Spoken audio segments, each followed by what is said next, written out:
Hi everyone, welcome to today's video. I will be showing you how to make vegan sushi.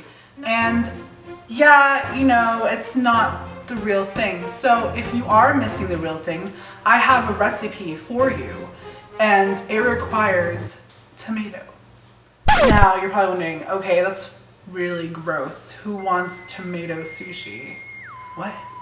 Well, it might alarm you, but this tomato could become bluefin tuna. It's a very simple recipe, and all you would need is the following.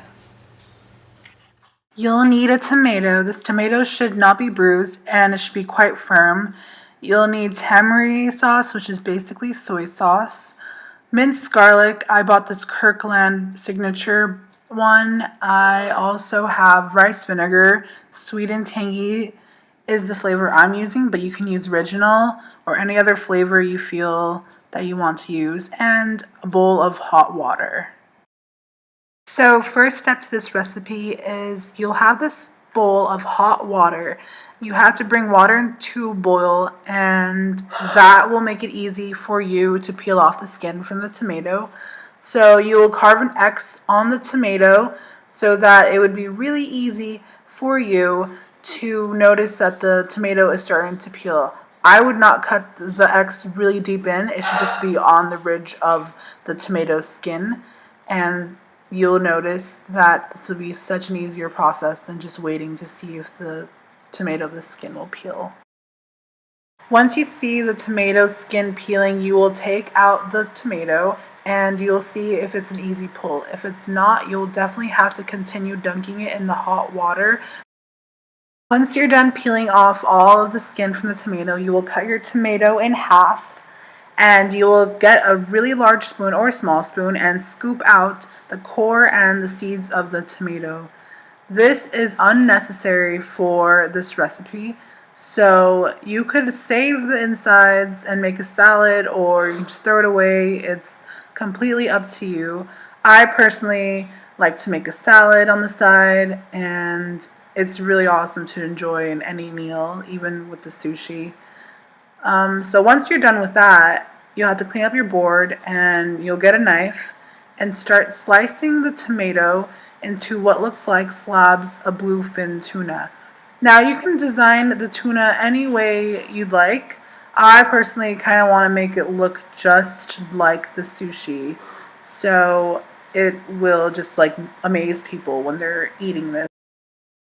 After the whole cutting of the tomato into small pieces of sushi, you will put this sushi inside of a tray that you'll insert into an oven that has been preheated to 300 Fahrenheit. So I'm putting the sushi already in a pre-made sauce. This sauce has enough tamari for my own taste. You could put as much as you want for your own taste. I would recommend to put enough tamari to the point where it's basically covering the whole sushi.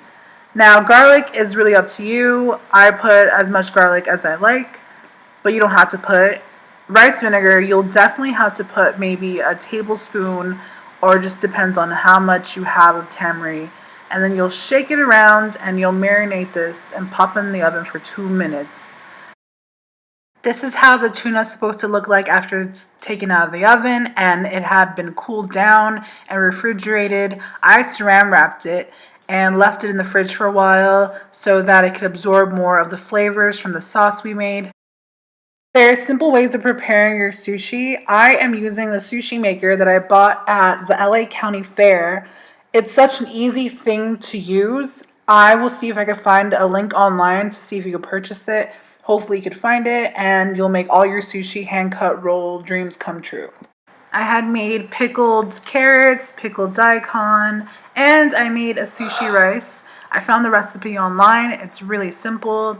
I will put the link on the bottom for this one, definitely, because I know which one I used. Now here's the moment we've all been waiting for, the insides of a hand-cut roll. Now I've used this thing for a lot of sushis I've made before, and every time I've used it, the insides have always looked so amazing. Look at this. Oh. If you don't have the sushi master kit, it's totally fine. You could just roll up balls of rice, and this would be just a way easier way of making a delicious sushi. Once you get those nice little rice balls, you can just place a nice slab of tuna and you can just eat it like this. I mean, it looks just as great, but you know what? What would make it way more amazing is just cutting some little thin strips of seaweed and placing it on top of the tuna so that I could hold it in place when you're eating it, when you're like dipping it into soy sauce. You know, it's just way more cuter to display. I mean, if you like eating cute things, why not? And if you decide making this recipe and it comes out extraordinary, please share it with me on Instagram, hashtag vegetable tuna.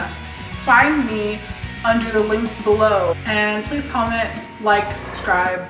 Let me know what you think about this tomato. Thanks, guys. Have a good one.